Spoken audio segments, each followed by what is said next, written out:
Assalamualaikum warahmatullahi wabarakatuh. Sahabat yang dirahmati Allah, setiap dari kita membawa rasa yang seringkali tak bisa dijelaskan dengan kata-kata.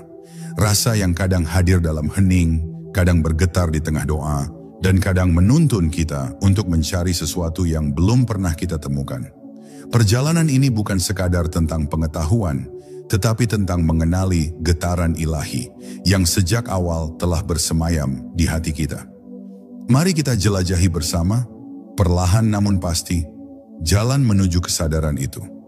Sebuah perjalanan yang mungkin akan membuka pintu yang selama ini tertutup dan menuntun hati kita menyatu dengan sumber segala rasa. Sebelum kita mulai, tuliskan di kolom komentar, rasa apa yang paling sering Anda rasakan ketika berdiam diri mengingatnya?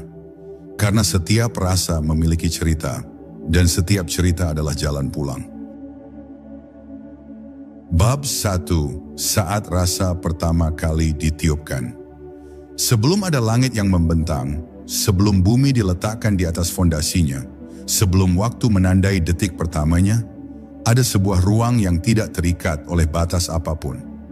Dalam keheningan tanpa suara itu, kehendak Tuhan bergetar untuk pertama kalinya, memunculkan cahaya yang tidak bisa disamakan dengan cahaya matahari atau bulan.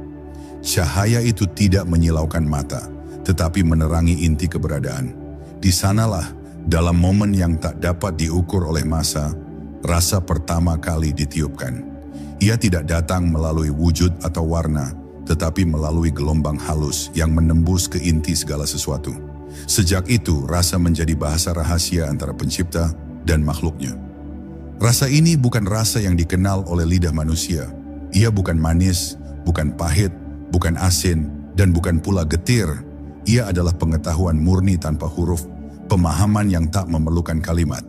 Ia adalah kesadaran yang menembus ruang logika, membuat hati yang menerimanya seketika mengenali kebenaran, tanpa perlu berpikir atau menganalisis.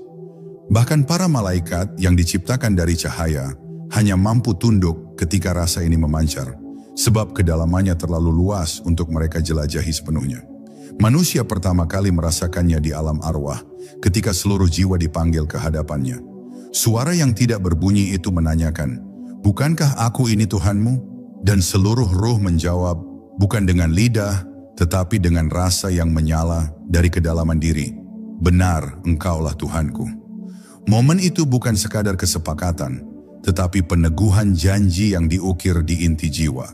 Sejak saat itu, rasa menjadi kompas rahasia yang akan selalu menuntun perjalanan manusia, bahkan ketika ia terlahir di dunia yang penuh kebisingan.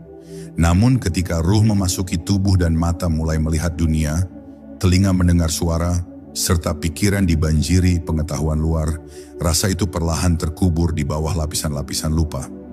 Ia tetap ada, tetapi tidak lagi terdengar.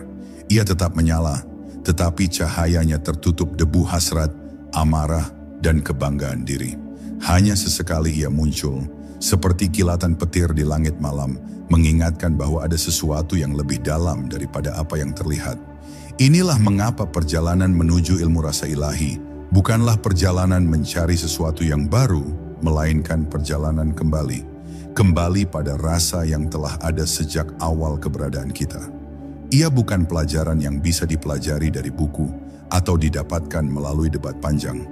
Ia hanya bisa dibangkitkan melalui kesadaran yang tenang, hati yang bersih, dan kesediaan untuk mendengar kembali bisikan yang telah kita dengar sejak sebelum dunia ini ada. Dan ketika rasa itu kembali hidup, segalanya akan berubah, cara memandang dunia, cara merasakan waktu, dan bahkan cara mencintai Tuhan. Bab 2. Rahasia yang dijaga para wali. Sejak zaman para nabi hingga para wali yang namanya tak tercatat dalam sejarah, ilmu rasa ilahi selalu dijaga seperti mutiara yang tidak boleh jatuh ke tangan yang salah. Ia bukan pengetahuan yang diumumkan di pasar, bukan pula rahasia yang dibagikan kepada mereka yang hanya ingin tahu tanpa kesiapan hati. Para wali mengajarkannya melalui tatapan yang menembus jiwa, melalui diam yang syarat makna, atau melalui pertemuan singkat yang meninggalkan bekas seumur hidup. Kadang satu kalimat mereka cukup untuk menggetarkan hati murid hingga bertahun-tahun. Bukan karena kata-kata itu indah, tetapi karena rasa yang dibawa di dalamnya. Para wali memahami bahwa rasa ini hanya akan tumbuh pada tanah hati yang telah dibersihkan dari kesombongan, iri, dan cinta dunia yang berlebihan. Bila hati masih dipenuhi kabut kepentingan pribadi, rasa itu akan terhalang seperti cahaya matahari di balik awan tebal. Itulah sebabnya, sebelum mengajarkan rahasia rasa, para wali lebih dulu menuntun murid untuk membersihkan diri melalui kesabaran, kerendahan hati, dan keheningan. Mereka tahu, tanpa fondasi itu, rasa akan berubah menjadi ilusi yang menyesatkan. Seorang murid yang berhasil menerima ilmu rasa ilahi akan mulai melihat dunia dengan cara yang berbeda. Ia tidak lagi hanya melihat warna, tetapi menangkap makna di balik warna itu. Ia tidak lagi hanya mendengar bunyi, tetapi merasakan energi yang menyertainya. Bahkan dalam diam, ia bisa merasakan percakapan yang tak terdengar oleh telinga biasa. Semua ini bukan karena ia memiliki kekuatan gaib, tetapi karena rasa di dalam dirinya telah dibangkitkan kembali, seperti mata air yang mengalir setelah lama tertutup batu. Para wali jarang menguji muridnya dengan kata-kata. Mereka lebih sering menempatkan murid pada keadaan yang akan membongkar tabir hatinya. Bagaimana ia bersikap ketika dipuji, bagaimana ia bereaksi saat dihina, bagaimana ia bertindak ketika kehilangan sesuatu yang dicintainya. Dalam momen-momen itu akan terlihat apakah rasa sudah bersemi atau justru layu. Sebab rasa yang sejati akan menuntun seseorang tetap tenang, bahkan ketika dunia di sekitarnya runtuh. Rahasia ini terus dijaga bukan karena ingin memonopoli pengetahuan, melainkan untuk melindunginya dari kerusakan. Sebab jika ilmu rasa ilahi jatuh ke hati yang belum siap, ia akan menjadi api yang membakar, bukan cahaya yang menerangi. Para wali tahu, rasa yang belum matang akan melahirkan kesombongan rohani. Sebuah kesombongan yang jauh lebih berbahaya daripada kesombongan harta atau pangkat. Maka mereka menunggu, sabar, hingga tiba saatnya ketika seorang murid benar-benar siap menerima rasa itu dengan rendah hati dan penuh syukur. Bab 3. Perjalanan kembali ke pusat jiwa. Ada satu kebenaran yang sering terabaikan. Setiap manusia, tanpa kecuali, pernah merasakan ilmu rasa ilahi. Kita semua membawanya sejak ruh pertama kali dihembuskan ke dalam diri. Namun kehidupan di dunia dengan segala hiruk-pikuknya perlahan mengaburkannya. Ambisi, kesibukan, dan godaan yang terus mengelilingi membuat kita semakin menjauh dari pusat jiwa, tempat rasa itu berdiam. Dan perjalanan kembali ke sana bukanlah perkara jarak, melainkan keberanian untuk menembus lapisan-lapisan diri yang kita bangun sendiri. Lapisan pertama yang harus kita lewati adalah kebisingan pikiran. Pikiran yang terus memproduksi kekhawatiran, penilaian, dan rencana tanpa henti membuat hati tak pernah diam. Rasa hanya bisa berbicara dalam diam, sehingga selama pikiran terus berisik, kita tidak akan mendengarnya. Para guru ruhani mengajarkan cara memelihara keheningan batin, bukan dengan melarikan diri dari dunia, tetapi dengan menempatkan hati di ruang sunyi di tengah keramaian. Disitulah, perlahan, bisikan rasa mulai terdengar kembali. Lapisan berikutnya adalah keterikatan pada identitas. Kita terlalu sering melekat pada siapa kita di mata orang lain. Nama, status, peran, atau bahkan penampilan. Padahal rasa tidak mengenal semua itu. Ia hanya mengenal inti diri yang suci, yang sama sekali tidak terikat oleh label. Ketika kita mulai melepaskan semua nama dan gelar, walau hanya di dalam hati, kita memberi ruang bagi rasa untuk bernapas lagi. Inilah sebabnya banyak para sufi menempuh jalan fana, menghilangkan ego agar rasa bisa kembali memimpin. Perjalanan ini juga menuntut keberanian menghadapi luka batin. Banyak dari kita menyimpan luka yang tidak pernah disembuhkan, dan luka itu menjadi penghalang bagi rasa. Luka yang tidak diobati akan mengeras menjadi dinding yang mengurung cahaya di dalam diri. Hanya dengan menghadapinya, mengakui, memaafkan dan melepaskan, dinding itu bisa runtuh. Dan ketika ia runtuh, rasa akan mengalir bebas, membasuh seluruh bagian diri yang haus akan ketenangan. Saat kita berhasil melewati lapisan-lapisan itu, kita akan sampai pada ruang terdalam, pusat jiwa, tempat rasa murni bersemayam. Tidak ada suara di sana, tidak ada cahaya yang terlihat oleh mata, tetapi ada kehadiran yang begitu nyata, sehingga seluruh diri kita akan bergetar. Itulah saat kita kembali kepada janji yang pernah kita ucapkan di alam arwah. Itulah momen ketika ilmu rasa ilahi bukan lagi sebuah konsep, tetapi pengalaman langsung yang mengubah segalanya. Dan sekali kita merasakannya, kita akan tahu bahwa seluruh perjalanan hidup hanyalah jalan pulang. Bab 4. Bisikan yang tak pernah hilang. Meskipun lapisan-lapisan lupa telah menutupinya, ilmu rasa ilahi tidak pernah benar-benar hilang. Ia seperti bara kecil di tengah abu, tampak padam, tetapi sesungguhnya masih menyimpan panas yang sanggup menyalakan api besar. Bara itu sering menyala kembali di saat-saat yang tak terduga.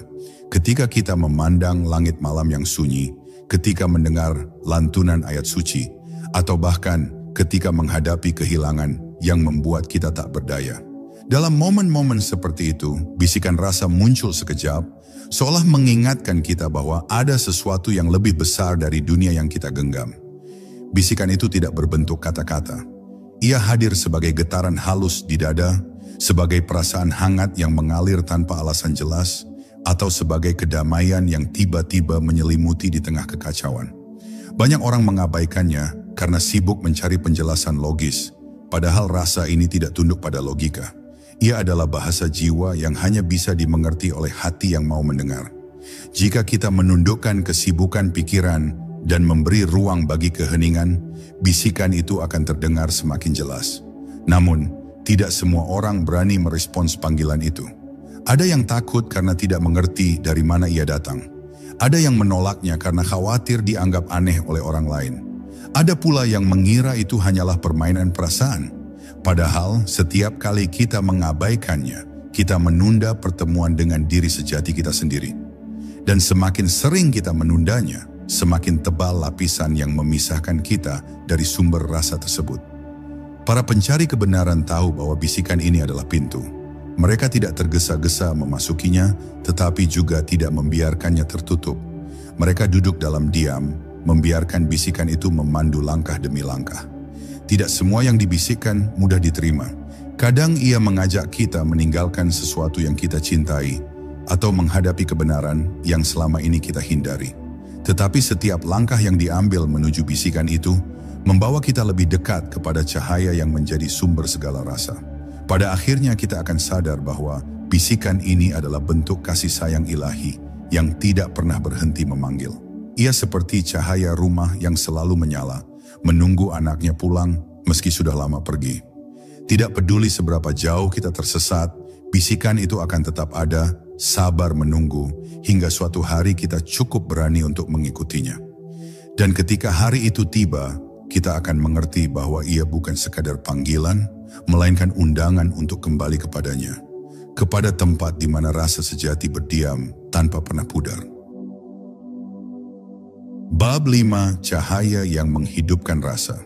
Dalam perjalanan mencari ilmu rasa ilahi, akan tiba satu momen di mana kita merasakan cahaya yang berbeda dari cahaya apapun yang pernah kita kenal. Ia tidak menyilaukan mata, tetapi menembus ke dalam hati dengan kelembutan yang tak bisa dijelaskan. Cahaya ini bukan datang dari luar, melainkan dari dalam diri sendiri, dari pusat jiwa yang selama ini kita abaikan. Ketika cahaya itu muncul, seluruh diri terasa hangat, tenang, dan penuh keyakinan, seakan semua keraguan yang selama ini menghantui tiba-tiba lenyap tanpa sisa. Cahaya ini memiliki sifat yang unik. Semakin kita mendekat kepadanya dengan kerendahan hati, semakin terang ia memancar. Namun jika kita mendekatinya dengan kesombongan atau rasa memiliki, cahayanya akan meredup. Ia bukanlah milik pribadi, tetapi anugerah yang hanya bisa diterima dengan sikap pasrah. Inilah sebabnya para guru ruhani selalu mengingatkan bahwa perjalanan rasa adalah perjalanan hati yang tunduk, bukan pikiran yang ingin menguasai. Ketika cahaya ini benar-benar hidup dalam diri, pandangan kita terhadap dunia berubah total. Kita mulai melihat kebaikan di tempat yang dulu kita anggap gelap. Kita menemukan pelajaran bahkan dalam peristiwa yang menyakitkan. Dan yang paling mengejutkan, kita mulai merasakan kehadiran Tuhan di setiap detik kehidupan, bukan hanya saat beribadah, tetapi juga saat bekerja, makan, bahkan saat diam sendirian. Dunia tidak lagi terasa terpisah darinya, melainkan menjadi cermin yang memantulkan keindahannya. Namun menjaga cahaya ini bukan perkara mudah. Dunia akan selalu mencoba memadamkannya dengan kesibukan, godaan, dan ujian. Ada hari-hari di mana cahaya itu terasa redup, seakan menghilang. Di saat seperti itu, kita harus kembali ke sumbernya, mengingat janji awal kita kepadanya, merendahkan hati, dan memelihara keheningan batin. Cahaya ini tidak pernah benar-benar padam. Ia hanya tertutup oleh debu yang perlu kita bersihkan dengan sabar dan ikhlas. Pada akhirnya, kita akan mengerti bahwa cahaya ini adalah napas dari ilmu rasa ilahi itu sendiri. Ia adalah tanda bahwa rasa telah terbangun dan bahwa hati kita mulai kembali pulang. Selama kita menjaganya dengan tulus, cahaya ini akan terus memandu langkah, menuntun kita melewati gelapnya ujian hidup, hingga suatu saat nanti kita benar-benar tiba di hadapannya, dalam keadaan hati yang bersinar seperti pertama kali rasa itu ditiupkan ke dalam diri kita. Bab 6. Ujian yang memurnikan hati. Setiap perjalanan menuju ilmu rasa ilahi tidak pernah lepas dari ujian. Ujian itu tidak selalu berupa penderitaan besar atau cobaan yang mencolok. Seringkali ia datang dalam bentuk sederhana yang menguji kejujuran, kesabaran, dan ketulusan hati. Ada saat-saat di mana kita merasa kehilangan arah, meski sebenarnya rasa masih ada di dalam. Ada pula waktu di mana kita merasa ditinggalkan, padahal sesungguhnya itu adalah cara Tuhan membersihkan hati dari segala ketergantungan selain kepadanya. Ujian ini ibarat proses memurnikan emas. Emas yang murni tidak lahir begitu saja. Ia harus melewati api yang membakar semua kotoran di dalamnya. Demikian pula hati manusia, ia perlu dibersihkan dari rasa sombong, iri, dengki, dan cinta dunia yang berlebihan. Api ujian kadang membuat kita menangis, kadang membuat kita ingin menyerah. Namun jika kita bertahan dan tetap menjaga cahaya rasa di dalam dada, ujian itu akan meninggalkan kita dalam keadaan lebih jernih, lebih lembut, dan lebih siap menerima rahasia ilahi. Banyak yang keliru mengira bahwa ujian adalah tanda Tuhan menjauh, padahal ujian justru sering menjadi undangan untuk mendekat lebih dalam. Ia memaksa kita untuk menoleh kembali pada sumber kekuatan sejati. Ketika semua pegangan dunia terlepas, kita akan menyadari bahwa hanya Dia yang tidak pernah pergi. Dalam kesadaran itu, rasa akan tumbuh semakin kuat, karena ia tak lagi bergantung pada keadaan luar, melainkan bersandar penuh pada kehadiran yang tak terlihat. Para wali mengajarkan bahwa cara terbaik menghadapi ujian adalah dengan menerima, bukan melawan. Menerima bukan berarti pasrah tanpa usaha, melainkan membuka hati untuk melihat hikmah di balik setiap peristiwa. Dalam penerimaan yang tulus, hati menjadi lapang dan rasa dapat mengalir tanpa terhalang oleh kemarahan atau kekecewaan. Inilah tahap di mana ilmu rasa ilahi mulai menampakkan keindahannya yang sejati, keindahan yang justru muncul di tengah kesulitan. Ketika ujian selesai, kita akan melihat diri sendiri berbeda dari sebelumnya. Ada ketenangan yang lebih dalam, ada kebijaksanaan yang lebih tajam, dan ada cinta yang lebih murni kepada Tuhan. Kita akan mengerti bahwa setiap air mata yang pernah jatuh adalah air yang menyirami benih rasa di dalam hati, membuatnya tumbuh menjadi pohon yang kokoh dan rindang.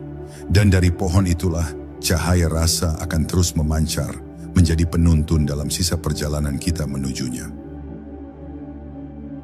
Bab 7. Guru yang membuka pintu rasa. Dalam perjalanan menuju ilmu rasa ilahi, akan ada satu sosok yang kehadirannya terasa seperti jawaban dari doa-doa panjang. Ia mungkin datang tanpa tanda, kadang dalam wujud yang sederhana, namun tatapannya menembus jauh ke dalam jiwa. Guru sejati tidak selalu mengajarkan dengan kata-kata panjang.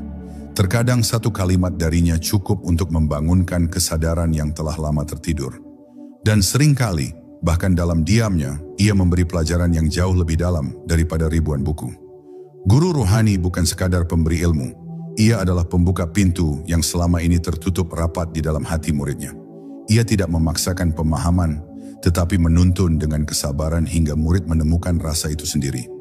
Sebab rasa yang ditemukan sendiri akan mengakar lebih dalam daripada rasa yang hanya diucapkan oleh orang lain. Guru sejati tahu kapan harus berbicara, kapan harus diam, kapan memberi dorongan, dan kapan membiarkan murid berjalan sendirian untuk menguji langkahnya. Pertemuan dengan guru sejati seringkali terasa seperti pertemuan yang telah ditakdirkan sejak awal. Ada ikatan batin yang sulit dijelaskan, seakan roh murid telah mengenal guru itu jauh sebelum pertemuan di dunia. Dan ketika sang guru menatap, seolah seluruh lapisan topeng yang selama ini kita kenakan runtuh seketika, memperlihatkan siapa diri kita yang sebenarnya. Momen itu mungkin membuat kita menangis, bukan karena sedih, tetapi karena lega akhirnya ditemukan oleh seseorang yang memahami inti diri kita. Namun, menjadi murid bukanlah perkara mudah. Ia harus siap untuk dibentuk, diuji, bahkan mungkin dipatahkan, demi mengikis ego yang selama ini menutupi rasa. Guru sejati tidak memanjakan muridnya. Ia justru memberi tantangan yang memaksa murid untuk melampaui batas dirinya. Ada kalanya murid merasa tidak sanggup, tetapi setiap kali ia bertahan, rasa di dalamnya semakin tajam, semakin halus, dan semakin mampu menangkap bisikan ilahi. Dan pada akhirnya, guru sejati tidak ingin murid bergantung padanya selamanya. Ia ingin murid berdiri sendiri, teguh dengan rasa yang telah tumbuh di dalamnya. Sebab tujuan seorang guru bukanlah menciptakan pengikut, melainkan melahirkan hati-hati yang mampu mendengar langsung suara Tuhannya. Ketika murid sudah sampai pada tahap itu, sang guru akan tersenyum, karena ia tahu pintu rasa telah terbuka dan perjalanan sejati murid itu baru saja dimulai. Bab 8. Saat rasa menjadi jalan hidup. Ketika ilmu rasa ilahi telah berakar kuat di dalam hati, ia tidak lagi sekadar menjadi momen-momen spiritual yang datang sesekali, melainkan berubah menjadi cara kita memandang dan menjalani seluruh kehidupan. Rasa menjadi seperti nafas, mengalir tanpa henti, menyertai setiap langkah, dan memberi warna pada setiap keputusan. Tidak ada lagi pemisahan antara waktu beribadah dan waktu bekerja, antara momen suci dan momen sehari-hari, karena segalanya kini dilihat sebagai bagian dari satu tarikan nafas yang sama, nafas dari Tuhan itu sendiri. Di tahap ini, hati menjadi sangat peka terhadap kehadirannya. Bahkan dalam percakapan biasa, kita bisa merasakan sentuhan halus yang mengingatkan pada kasih sayang ilahi. Bahkan dalam pekerjaan yang tampak sederhana, kita menemukan keindahan yang menggetarkan hati. Dunia yang dulu terlihat biasa, kini memancarkan makna yang dalam di setiap sudutnya. Inilah saat di mana hidup tidak lagi terasa hampa, karena setiap detik menjadi kesempatan untuk bertemu dan berbicara dengannya, meski tanpa suara. Namun menjalani hidup dengan rasa bukan berarti bebas dari ujian. Justru rasa yang semakin tajam membuat kita lebih sadar akan hal-hal yang dulu kita abaikan. Kita akan lebih cepat merasakan kotoran hati, lebih sensitif terhadap ketidakjujuran, dan lebih mudah tersentuh oleh penderitaan orang lain. Sensitivitas ini adalah anugerah sekaligus amanah, karena ia mengajak kita untuk selalu menjaga kebersihan hati dan menggunakan rasa itu untuk membawa manfaat, bukan sekadar untuk diri sendiri. Menjadikan rasa sebagai jalan hidup berarti menempatkan Tuhan di pusat segala hal. Setiap rencana dimulai dengan mengingatnya, setiap langkah dijaga dengan kesadaran akan pengawasannya, dan setiap keberhasilan disandarkan kembali kepadanya. Jalan ini memang tidak selalu mudah, karena dunia sering mengajak kita untuk kembali pada kebisingan. Tapi ketika hati sudah merasakan manisnya kedekatan ini, kita tidak lagi rela kehilangan rasanya, meski hanya sekejap.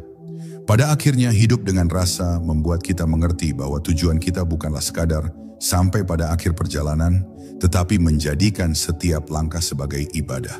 Kita belajar bahwa kebahagiaan sejati bukan datang dari memiliki lebih banyak, tetapi dari merasakan lebih dalam. Dan semakin kita berjalan di jalan ini, semakin jelas bahwa kita tidak pernah sendiri. Karena rasa adalah tanda bahwa Dia selalu ada, mengiringi kita sejak awal, dan akan terus bersama hingga kita kembali kepadanya. Bab 9. Rasa yang membimbing di tengah gelap. Dalam perjalanan hidup, selalu ada masa di mana kita harus berjalan di tengah gelap. Tidak semua jalan diterangi cahaya matahari. Ada lorong-lorong sempit di mana rasa takut, ragu, dan sepi berkumpul menjadi satu. Namun disitulah ilmu rasa ilahi menunjukkan kekuatannya yang sejati. Di tengah kegelapan itu, rasa menjadi pelita yang tidak terlihat oleh mata, tetapi mampu menerangi langkah kita. Kita belajar bahwa cahaya yang paling murni bukan datang dari luar, tetapi dari dalam hati yang telah disentuh olehnya.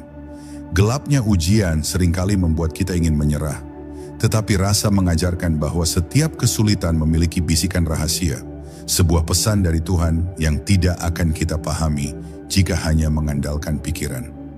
Rasa mengajak kita diam, mendengarkan, dan merasakan makna yang tersembunyi di balik peristiwa. Kadang kita tidak menemukan jawaban yang jelas, tetapi justru menemukan ketenangan untuk terus melangkah, karena hati tahu bahwa semua ini bagian dari rencana yang lebih besar. Di tengah badai kehidupan, rasa menjadi kompas yang menunjukkan arah pulang. Ketika dunia menawarkan ribuan jalan pintas, rasa mengingatkan mana yang benar dan mana yang hanya ilusi. Ia mengajarkan kesabaran ketika kita ingin terburu-buru dan mengajarkan keberanian ketika kita terlalu takut untuk melangkah. Dengan rasa kita tidak lagi berjalan sendirian, karena di setiap langkah kita merasakan genggaman yang tak kasat mata, membawa kita semakin dekat kepadanya. Tidak jarang, gelap yang kita alami justru menjadi guru terbaik. Ia memaksa kita untuk berhenti bergantung pada cahaya luar dan mulai mencari cahaya di dalam. Inilah saat di mana rasa tumbuh paling kuat, bukan saat kita berada di puncak kebahagiaan, tetapi saat kita terjebak di dasar kesedihan. Dari sanalah kita mulai memahami bahwa Tuhan tidak hanya ada di tempat yang indah, tetapi juga di tengah luka, tangisan, dan keheningan yang menyesakkan dada. Ketika akhirnya kita keluar dari kegelapan itu, kita menyadari sesuatu yang berharga, bahwa rasa telah membawa kita pada kedewasaan rohani yang tidak akan pernah bisa dibeli dengan apapun. Kita menjadi lebih tenang, lebih bijaksana, dan lebih peka pada setiap tanda yang dikirimkannya. Gelap yang dulu kita takuti, ternyata hanyalah pintu menuju cahaya yang lebih terang. Dan rasa yang kita pelihara selama itu menjadi bekal yang akan terus memandu, bahkan jika suatu hari gelap itu datang kembali. Bab 10, saat rasa menyatu dengan sumbernya. Perjalanan panjang ini, dari langkah pertama yang ragu hingga langkah terakhir yang penuh keyakinan, membawa kita pada satu kesadaran, bahwa ilmu rasa ilahi bukanlah tujuan di luar diri, melainkan jembatan menuju zat yang telah lama bersemayam di dalam. Semua pencarian, doa, air mata, dan kesunyian hanyalah cara untuk mengupas lapisan demi lapisan yang menutupi cahaya itu. Dan ketika lapisan itu hilang, kita tidak lagi mencari karena kita telah menemukan. Di titik ini, rasa bukan lagi sekadar petunjuk, melainkan pintu yang terbuka lebar menuju pengalaman langsung akan kehadirannya. Tidak ada jarak, tidak ada pemisah, hanya kesatuan yang begitu lembut, namun begitu kuat hingga semua rasa takut, ragu, dan sedih luruh begitu saja. Kita menyadari bahwa selama ini yang kita cari bukanlah sesuatu yang baru, tetapi sesuatu yang sudah ada, yang hanya perlu kita sadari keberadaannya. Penyatuan rasa dengan sumbernya menghadirkan kedamaian yang sulit dilukiskan dengan kata-kata. Ia seperti lautan luas yang permukaannya tenang, namun di kedalamannya menyimpan kekuatan tak terhingga. Kita menjadi bagian dari arus besar itu, mengalir mengikuti kehendaknya tanpa perlawanan. Dan dalam arus itu, kita menemukan kebebasan yang sejati. Bebas dari rasa terpisah, bebas dari haus akan pengakuan, bebas dari cemas yang lahir dari dunia yang fana. Disinilah kita mengerti mengapa semua guru sejati mengajarkan keheningan, mengapa para wali memilih berjalan dalam kesunyian. Sebab di titik penyatuan ini, kata-kata menjadi tak lagi memadai, dan rasa menjadi bahasa satu-satunya yang mampu memahami zat. Segala perbedaan lenyap, segala kebencian mencair, dan hanya cinta yang tersisa, cinta yang tidak meminta, tidak menuntut, tetapi hanya memberi, sebagaimana Tuhan memberi tanpa batas. Maka perjalanan ini bukanlah akhir, tetapi awal dari hidup yang benar-benar baru. Sebab setelah rasa menyatu dengan sumbernya, setiap langkah menjadi ibadah, setiap napas menjadi zikir, dan setiap detik menjadi kesempatan untuk memantulkan cahayanya ke dunia. Inilah warisan terbesar dari ilmu rasa ilahi. Kesadaran bahwa kita dan Dia tidak pernah terpisah.